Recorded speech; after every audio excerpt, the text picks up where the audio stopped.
메마른 땅을 종일 걸어가도 나 피곤치 아니하며 저 위험한 곳 내가 이를 때면 큰 바 위에 숨기시고 주 손으로 덮으시네.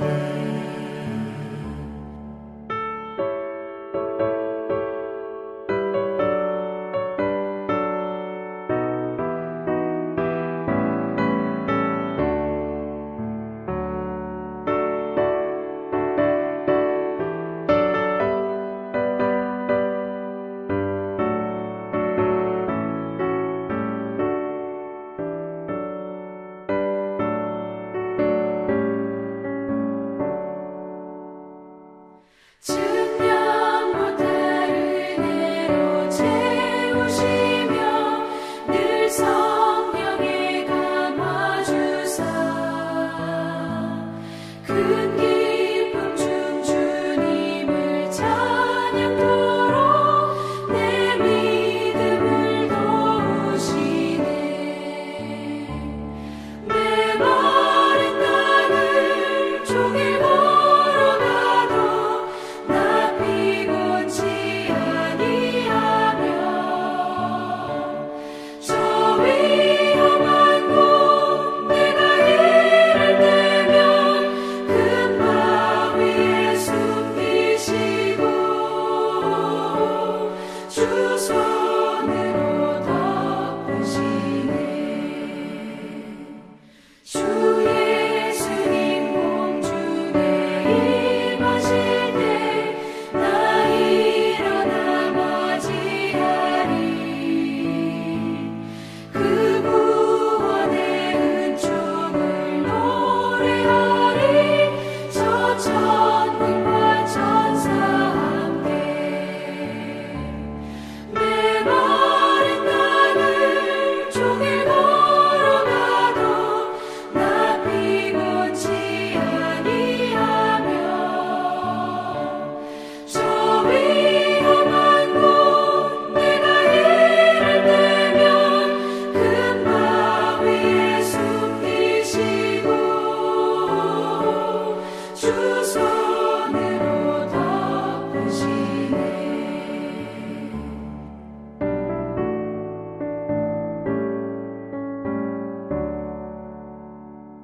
우리는 계속해서 느헤미야가 예루살렘 성벽을 세워가고 있는 이야기를 보고 있습니다. 성벽을 짓는 일은 많은 사람에 의해 반대되었습니다. 기득권을 가진 사람들은 현상을 유지하기 원했고 아무것도 변하지 않고 지금처럼 그대로 있길 바랬습니다. 그래서 느헤미야가 성벽을 짓는 일은 호락호락한 일이 아니었습니다.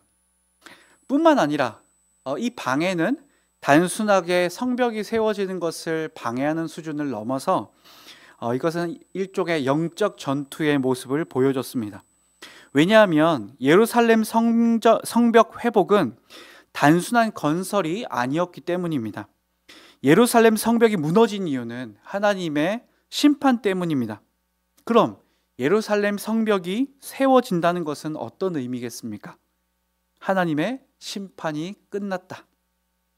그리고 이제 하나님께서 우리와 관계를 회복하신다. 그것을 보여주는 것이었습니다. 그러니 성벽 건설은 예루살렘이라는 어떤 도시의 재건인 동시에 회복의 때가 도래했음을 알리는 신호탄과 같은 일이었습니다. 그러니 지금 느헤미야가 지금 성벽을 재건하는 일은 막중하고 중요한 일이었습니다. 그러나 그 일에는 숱한 방해가 있었습니다. 오늘 본문을 보면 두 가지의 적극적 방해의 이야기를 들려주고 있습니다. 2절에 보니까 하나는 산발락과 도비아가 느헤미야와 만나자고 제안합니다. 근데 이것은 흉계였죠. 아마 느헤미야를 불러서 죽이려 했을 겁니다. 그것이 아니라면 아마 무력으로 혹은 협박을 해서 더 이상 성벽 건축을 할 수 없게 하려고 했을 것입니다.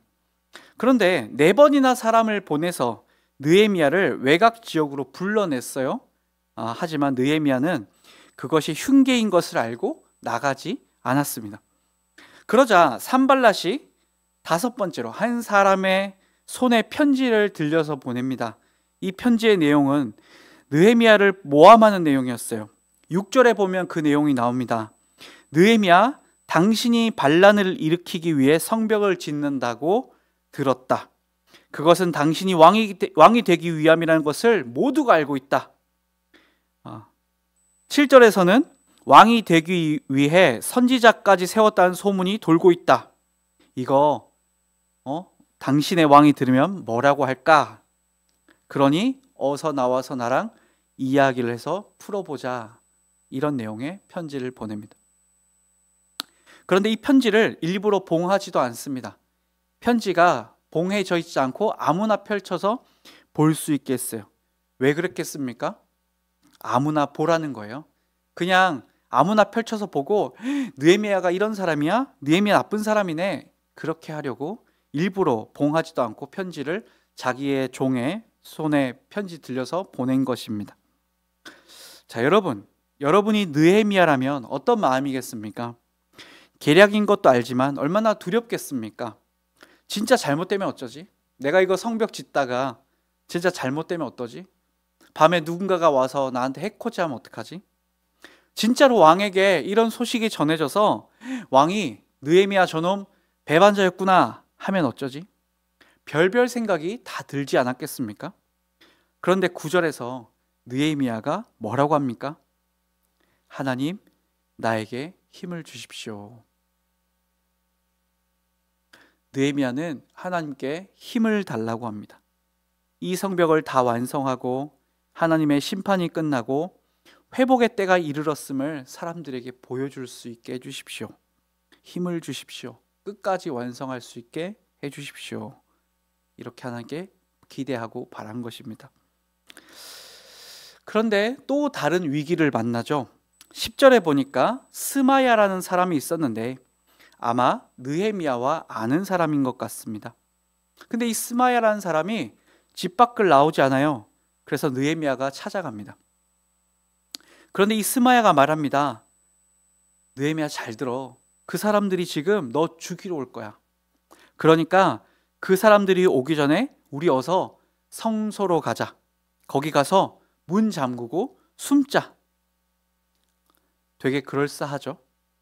정말 느헤미야를 위하는 것 같습니다.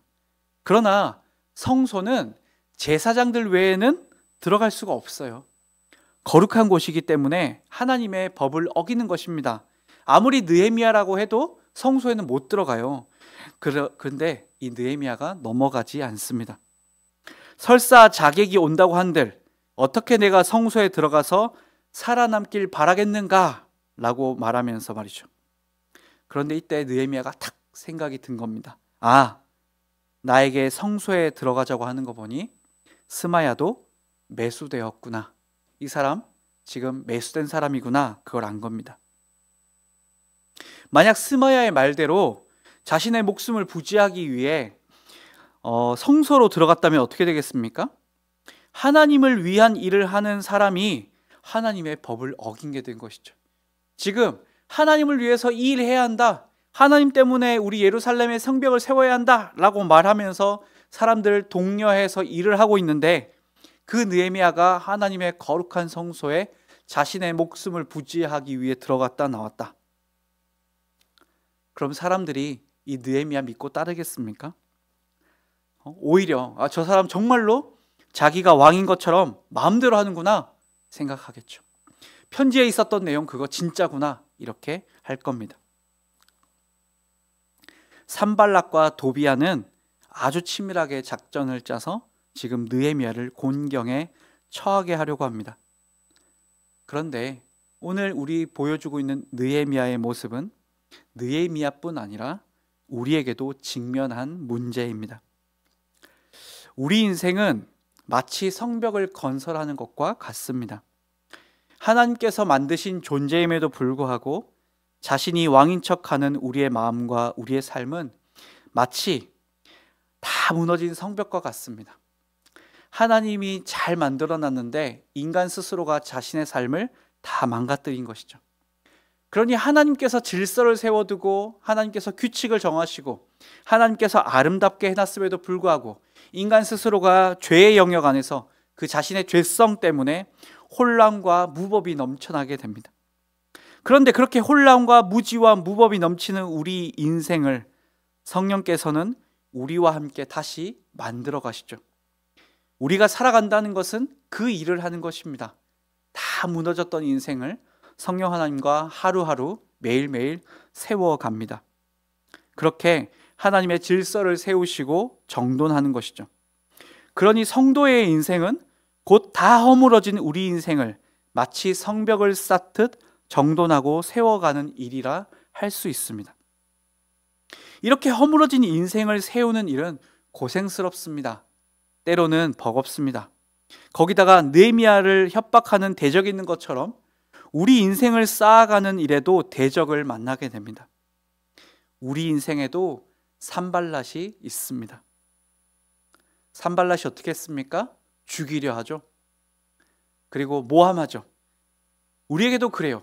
우리가 하나님의 성벽을 잘 세워가는 인생을 살아가고 있을 때 세상도 우리에게 너 그러다 죽는다라고 협박합니다. 하나님 위에 산다고 하면 하나님의 뜻을 따른다고 하면 너 그러다 죽어. 당장 멈춰 라고 말합니다. 세상의 법 안 따르면 가난할 거라고 말하고요. 세상의 방식 안 따르면 그거 인생 나고자라고 말합니다. 세상의 즐거움 버리면 너는 평생 불행할 거라고 우리를 협박합니다. 성벽 그런 거 쌓지 말고 돈이나 벌라고 합니다. 괜히 고생스럽게 그렇게 살지 말고 행복과 쾌락을 쫓으라고 합니다. 그뿐 아닙니다. 우리 인생에도 스마야가 있습니다. 그럴싸한 말로 현혹합니다. 나를 위하는 척하고 하나님 이야기를 합니다. 그러면서 성벽 그만 쌓고 도망치라고 합니다. 성벽 쌓는 거 그거 나중에 하고 일단 살고 보라고 합니다. 그건 나중에 하든지 말든지 하고 우선 네 인생부터 살피라고 현혹합니다. 내 인생이 중요하지 남이 뭐가 중요하냐? 네 인생이 중요하지 친구가 뭐가 중요하냐? 네 인생이 중요하지 교회가 뭐가 중요하냐? 너가 잘 살아야 다른 사람이 너 보고 하나님 믿지. 그러니까 너가 먼저 잘 살아야 돼. 너를 먼저 신경 써. 널 위해 살아. 그러나 느헤미야처럼 잘 분별하셔야 합니다. 나를 위하는 말이고 마치 하나님의 뜻을 전하는 것 같으나 거기에는 하나님이 없기 때문입니다. 성도 여러분, 우리 인생의 산발랏 스미야를 만났을 때 우리는 어떻게 해야 합니까? 우리 역시 느헤미야처럼 하나님께 기도해야 합니다. 하나님, 나에게 힘을 주십시오. 하나님, 내 인생을 거룩하게 부르신 하나님 앞에서 핑계하지 않고 성벽을 쌓을 수 있도록 힘을 주십시오. 나에게 주신 사명을 감당할 수 있게 힘을 주십시오. 하나님을 사랑하고 이웃을 사랑할 힘을 주십시오. 주님을 위해 살 수 있도록 힘을 주십시오. 내 인생을 거룩하게 세워가는 이 일에 망설임이 없도록, 세상에 현혹되지 않도록 하나님, 나에게 힘을 주십시오. 이렇게 기도해야 합니다. 성도 여러분, 우리는 세상에게 자주 집니다. 바울의 고백처럼 우리는 죄에게 패배하기 일쑤입니다. 세상에 현혹되어 눈이 커지고 세상이 말하는 행복을 부러워하기도 합니다. 나의 삶을 더욱 거룩하게 세워가는 일이 정지하기도 합니다. 그러나 그럴 때 꼭 기억하십시오. 우리는 성벽을 쌓을 사명이 있습니다. 허물어진 내 삶을 하나님 앞에 질서 있게 세워가야 합니다. 그것이 성도의 삶입니다. 왜냐하면 우리는 세상과 구별되도록 거룩하게 살도록 부름받았기 때문입니다. 버거울 때 외치십시오. 하나님, 나에게 힘을 주십시오. 하나님께서 힘 주실 것입니다. 결국 느헤미야가 성벽을 완성한 것처럼 주께서 여러분 인생에 성벽 쌓는 그 일에 힘을 주시고 결국은 쌓게 하실 것입니다. 오늘도 우리에게 기회가 주어졌습니다. 우린 오늘도 성벽을 쌓아가야 합니다. 주께 도움을 구하며 멋있게 하나님의 백성으로 세워져 가는 저와 여러분 되길 바랍니다. 기도하겠습니다. 하나님, 다시금 우리의 인생의 목적을 기억하게 하시니 감사합니다. 우리는 우리 인생에 하나님 나라를 세워갑니다. 다 망가진 인생을 부르신 하나님 앞에 감사하며 그리스도의 뜻을 우리 삶에 세워갑니다. 그러나 하나님, 우린 힘이 없습니다. 그래서 자주 쉬고 멈추고 실패합니다. 그래서 오늘도 도움을 구합니다. 하나님, 나에게 힘을 주십시오. 하나님, 우리에게 힘을 주십시오. 주님의 말씀을 붙들고 우리의 오늘을 세워가고 세상의 현혹과 협박에 맞서 싸울 수 있게 해주십시오. 주님께서 주시는 힘으로 능히 유혹을 물리치며 하나님을 기쁘시게 하며 명예로운 하루를 살 수 있게, 그리고 그런 인생을 살 수 있게 힘을 주십시오. 오늘도 우리와 함께 하시며 능력 주시는 예수님의 이름으로 기도합니다. 아멘. 하늘에 계신 우리 아버지여, 이름이 거룩히 여김을 받으시오며 나라가 임하시오며 뜻이 하늘에서 이루어진 것 같이 땅에서도 이루어지이다.